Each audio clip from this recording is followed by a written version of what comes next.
एक हरा भरा गांव था सुखपुर। सुखपुर छोटा जरूर था, लेकिन अपने आप में पूरा संसार था। यहाँ हर सुबह मंदिर की घंटी, बैलों की गाड़ी और चूल्हों की खुशबू से शुरू होती थी।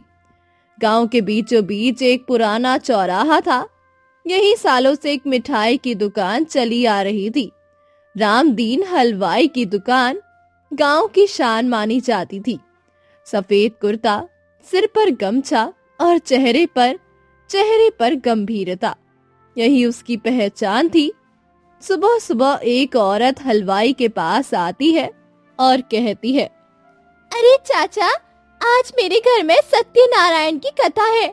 बाकी मिठाइयाँ तो मैं ले गई थी, लेकिन पंच मिठाइयाँ रह गई थी, तो वही लेने आई थी। दे देंगे क्या चाचा? हाँ हाँ, ले जाओ बिटिया।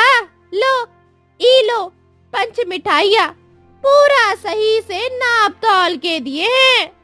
औरत मुस्कुराकर कहती है, हमें भरोसा है चाचा, इसीलिए तो बस आप ही की दुकान से ले जाते हैं हम सारी मिठाइयाँ। रामदीन उस औरत को पंच मिठाइयों का थैला पकड़ा देता है और वो औरत चली जाती है। ये सब बगल में खड़ी एक मिठाई की दुकान का मालिक देख रहा होता है, मोहन। इनकी मिठाइयों की दुकान तो काफी अच्छी चल रही है। चलो, कुछ समय बाद हमारी भी चलेगी। अभी तो खुले हुए ही कितने दिन हुए हैं। हमें पूरा विश्वास है ये चलेगी जरूर। कुछ समय बाद गांव का एक आदमी मोहन की दुकान से गुजर रहा होता है। अरे मोहन, क्या बात, नई मिठाइयों की दुकान खोल ली? हाँ काका, सोचा कुछ ना कुछ तो करना ही है। यही मिठाइयों की दुकान खोल लेता हूँ। मैं मिठाइयाँ काफी अच्छी बनाता हूँ काका। आइए आइए, चक्के जाइए ना काका। आदमी थोड़ा हिचकिचाता है और कहता है, नहीं मोहन, फिर कभी। ये कह के वो वहां से चला जाता है। मोहन थोड़ा निराश हो जाता है और सोचता है कि आखिर उसकी मिठाइयाँ इतनी बुरी है क्या। तभी एक बुढ़िया बहुत देर से ये सब देख रही होती है। वो मोहन के पास आती है और कहती है, मोहन, तुम निराश मत हो। ये एक नई चीज है, लोगों को भरोसा करने में समय लगता है। मोहन को उस बूढ़ी काकी की बात सुनकर थोड़ी हिम्मत मिलती है। वो उनकी बात सुनता है, मुस्कुराता है और दोबारा दुकान के अंदर जाके बैठ जाता है। अब ऐसे ही कुछ दिन बीत जाते हैं और मोहन की दुकान में भी ग्राहक आने लग जाते हैं। मोहन, जरा 1 किलो बेसन के लड्डू देना। हाँ मौसी, जरूर, अभी लाया। औरत मोहन से बेसन के लड्डू लेती है और कहती है, धन्यवाद मोहन, तुम्हारे वहाँ के बेसन के लड्डू काफी शुद्ध और स्वादिष्ट है। अरे मौसी, आपको कभी चाहिए हो तो बता दीजिएगा। मिठाइयाँ वगैरह मैं घर में ही भिजवा दूंगा। बहुत बहुत शुक्रिया मोहन। ये कह के वो औरत चली जाती है। ये सब होता देख रामदीन देख लेता है और मन ही मन जल कुड़ते हुए कहता है, ये लड़का मेरी दुकान की बिक्री गिरा कर ही रहेगा। मैंने और ग्राहकों को भी देखा है, काफी तारीफें बटोर रहा है ये अपनी मिठाइयों से गांव वालों की। इसका तो कुछ करना ही पड़ेगा, ये मेरा सारा काम बिगाड़ देगा। ऐसे ही दिन बीतते हैं। अब रामदीन ने भी तरकीब सोच ली होती है। रामदीन अपने दुकान में बैठा अपने आप से बातें कर रहा था। अब मैंने अपनी मिठाइयों का दाम घटा दिया है ताकि लोगों को मेरी मिठाइयाँ स्वादिष्ट और सस्ती लगे और वो खरीदे भी। तभी रामदीन के वहां एक बुढ़िया आती है और कहती है, बेटा रामदीन, ये एक बेसन के लड्डुओं का दाम क्या है बेटा? अरे माँ जी, प्रणाम। बेसन के लड्डू 200 रुपए प्रति किलो है। काफी बढ़िया, देसी घी में बनाए हैं, देसी घी में। माँ जी, आप ले लीजिए। अरे वाह, 200 रुपए प्रति किलो, वो भी देसी घी में। ये तो बहुत ही बढ़िया दाम दिए हैं बेटा, और मिठाइयाँ भी काफी ज्यादा स्वादिष्ट लग रही है। जी माँ जी। रामदीन मक्खन लगाते हुए बुढ़िया से कहता है, तो कर दूं क्या पैक इन मिठाइयों को? हाँ बेटा ठीक है, एक काम करो, 1 किलो देसी घी में बने हुए ये बेसन के लड्डू पैक कर दो। ठीक है माँ जी, अभी करके देता हूँ। ये कहते हुए रामदीन बेसन के लड्डू पैक करके बुढ़िया को दे देता है और बुढ़िया वहां से चली जाती है। अब धीरे धीरे रामदीन के दुकान में और बढ़ोतरी होती जा रही थी और भी लोगों को पता चलने लगा कि रामदीन सस्ते दामों में स्वादिष्ट देसी घी की मिठाइयाँ दे रहा है। औरत रामदीन की दुकान में आकर कहती है, अरे रामदीन जी, सुना है आप सस्ते दामों में बहुत ही अच्छी मिठाइयाँ बेच रहे हैं, वो भी देसी घी की। हे, ये तो है। एक काम करिए, मुझे भी 1 किलो बर्फी दे दीजिए। जी जी जरूर, ये बर्फी भी आप ही की तरह सफेद और सुंदर है, खाइएगा जरूर, आपको बहुत अच्छी लगेगी।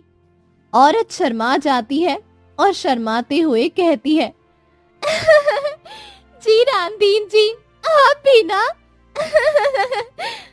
ये कह के औरत वहां से अपनी मिठाइयों का डिब्बा लेकर चली जाती है, लेकिन वो ये नहीं सोचती कि रामदीन देसी घी की बनी मिठाइयाँ इतने सस्ते दामों में कैसे दे सकता है भला। बल्कि गांव में कोई भी अपनी बुद्धि नहीं लगा रहा था कि रामदीन की मिठाइयाँ इतनी सस्ती और स्वादिष्ट कैसे हो सकती है।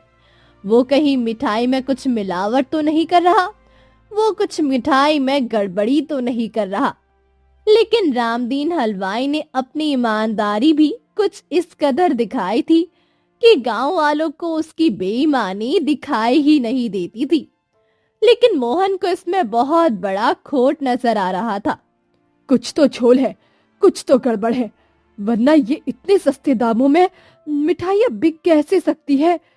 लगता है मिठाइयों में कुछ झोल है, दाल में कुछ तो काला है, या फिर पूरी दाल ही काली है। अब मोहन सोचता है कि कुछ भी करके बात पता लगानी पड़ेगी कि आखिर सच्चाई है क्या। मोहन रात में रामदीन के दुकान के पीछे से चुपके से जाता है और देखता है कि सेठ कुछ मिलावट कर रहा होता है।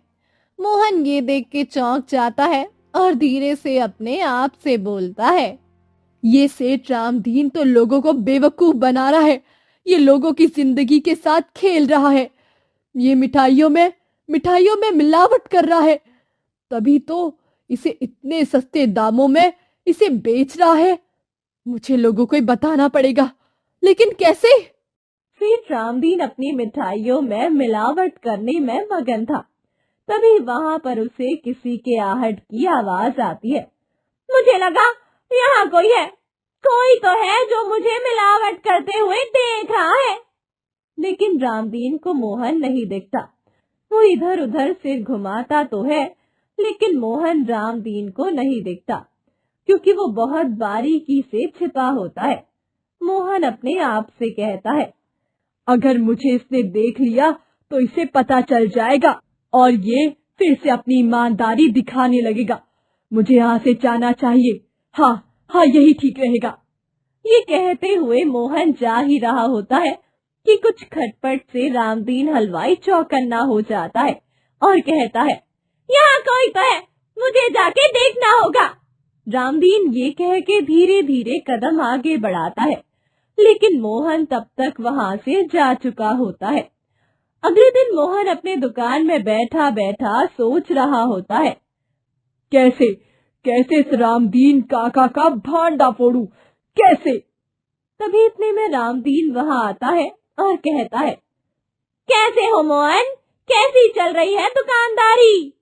मोहन हैरान हो जाता है कि रामदीन काका उसकी दुकान में अचानक यूं कैसे आ गए। वो हैरानियत भरी आवाज से कहता है, अरे रामदीन काका, आप यहाँ कैसे आना हुआ काका? हाँ मोहन, सोचा रोज हमारे यहाँ की मिठाइयाँ चखते हैं, आज तुम्हारी दुकान की मिठाइयाँ चखने चले। अरे क्यों नहीं काका, बिल्कुल बिल्कुल। कौन सी मिठाइयाँ दूँ, आप बताइए। तुम एक काम करो, हमें मोतीचूर के 1 किलो लड्डू दे दो। हाँ जी काका, जरूर जरूर। ये लीजिए आपके 1 किलो मोतीचूर के लड्डू। मोहन रामदीन को मोतीचूर के बने हुए लड्डू दे देता है।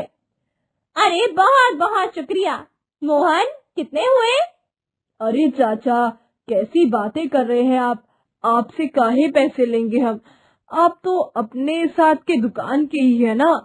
आप ले जाइए, लेकिन बताइएगा जरूर कि कैसे लगी आपको मिठाइयाँ। अरे ये भी कोई पूछने की बात है, जरूर जरूर, चलो चलते हैं। हाँ, बहुत बहुत धन्यवाद मिठाइयों के लिए। ठीक है चाचा, कोई नहीं। ये कह के रामदीन चला जाता है और मोहन रामदीन को जाता हुआ देखकर सोचता है कि आखिर रामदीन को हुआ क्या है। अब रामदीन वो मिठाई लेकर गांव-गांव बांटता है। वो बूढ़ी दादी को मिठाइयाँ खिलाता है। अरे बेटा, ये मिठाइयाँ कैसी? बूढ़ी दादी मिठाइयों को खाते हुए कहती है।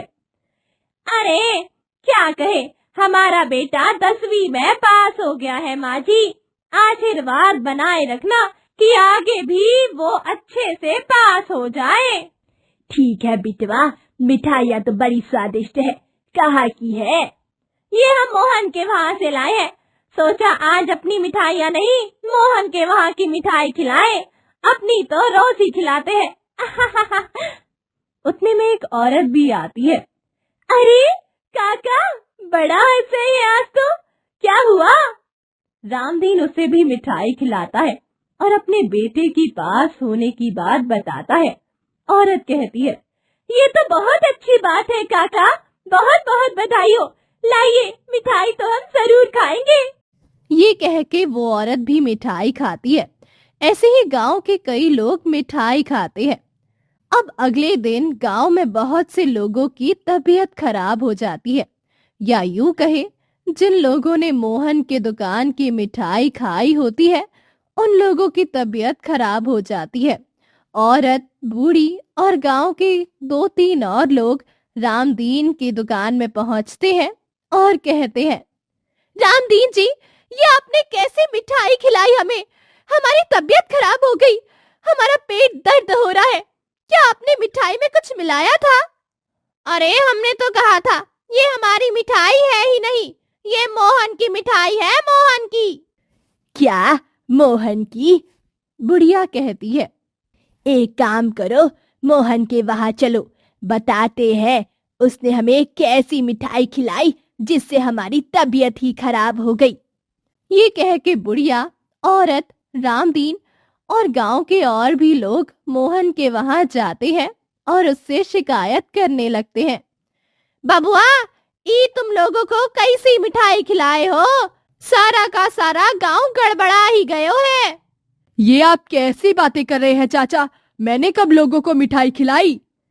जो हम कल तुम्हारे वहां से मिठाई ले गए थे ना, उसकी ही बात कर रहे हैं बिटवा। हाँ, उस मिठाई में तुमने क्या मिलाया था मोहन?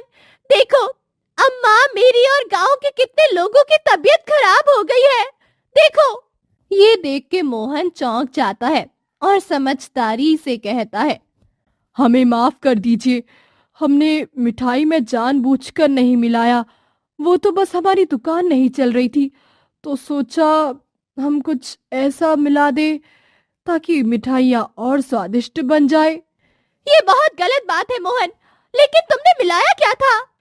मिलाया कुछ नहीं मौसी, बस जब हम मिठाई बना रहे थे तब मिठाई बनाते बनाते हमारा कड़ा उस मिठाई में जाके गिर गया और मिठाई और स्वादिष्ट हो गई। ये देखकर रामदीन चौंक जाता है और कहता है, लेकिन ये कैसे हो सकता है? तुम्हारा कड़ा तो हमारी दुकान पर गिर गया था। कब काका? मैं तो आपकी दुकान पर कभी आया ही नहीं था। ओ, जब हम मिलावट कर रहे थे तब तुम आए थे ना रात में, तब वो कड़ा गिर गया था। ये कहते हुए रामदीन सच ही उगल देता है और मोहन की चाल कामयाब हो जाती है। देखा मौसी आपने, देखा अम्मा आपने, मिलावट हमने नहीं करी थी, ये आपके ईमानदार हलवाई रामदीन जी ने करी थी। आपकी मिठाइयों में भी और हमारी मिठाइयों में भी। ये जो सारे गांव वालों की तबीयत खराब हो रही है ना, वो इनके वजह से हो रही है, क्योंकि इन्होंने मिठाई में इतनी मिलावट कर दी कि गांव के लोगों की तबीयत बिगड़ने लग गई। हमें माफ कर दीजिए, हमें लगा किसी को पता नहीं चलेगा कि हम मिठाइयों में मिलावट करते हैं, और हमारी दुकान चल ही नहीं रही थी। हमारे सारे ग्राहक मोहन के पास ही चले जा रहे थे, तो हमने सोचा कि मिठाइयों में थोड़ी मिलावट कर देते हैं और देसी घी के बदले कोनो और तेल का इस्तेमाल कर लेते हैं। तो हमने वही किया और मिठाइयों को ज्यादा बनाया और दाम कम बढ़ा दिए ताकि लोग उसे खरीद सके। ये सुन के औरत कहती है, ये तो बहुत बुरी बात है। आपकी ईमानदारी को तो हम कितना मानते थे, लेकिन ये ईमानदार हलवाई बेईमान निकला। हाँ।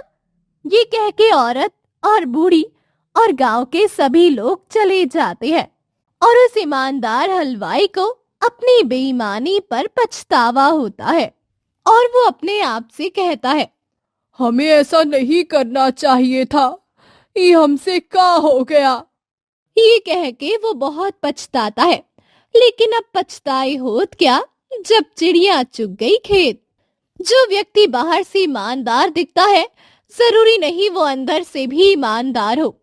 सच्ची ईमानदारी दिखावे से नहीं, कर्मों और सच से पहचानी जाती है। झूठ और बेईमानी कुछ समय के लिए फायदा दे सकती है, लेकिन सच्ची ईमानदारी ही जीवन को सही रास्ता दिखाती है।